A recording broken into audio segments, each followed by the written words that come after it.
اغلى فطار فطرته في خلال الكام يوم اللي عدوا من رمضان؟ اغلى فطار فطرته اغلى فطار فطرته كلنا فراخ امبارح في العباسية. دفعت كام بقى؟ دفعت 130 جنيه. ده كده اغلى فطار؟ اه. طيب ايه اغلى فطار كلته في البيت ماما عملته؟ هو انا بصراحة مش قاعد في البيت هنا. وما انت قاعد فين، في الشارع؟ لا يعني انا اهلي في الصعيد وانا قاعد هنا بدرس. اه. طب ما اتصلتش كده بماما كده في مره طلع عاملين اكل ايه وكان الاكل غالي جدا؟ هو مش عارف تمنه كام بس كانوا عاملين أكل. ايوه ما تقولش تمن، انا عايزه اعرف، قول لي ايه الاصناف. اول يوم كانوا عاملين ورق عنب، حلو. وكانوا عاملين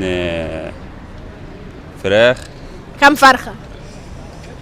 مش عارف كام فرخة بصراحة. انت منين، من الصعيد؟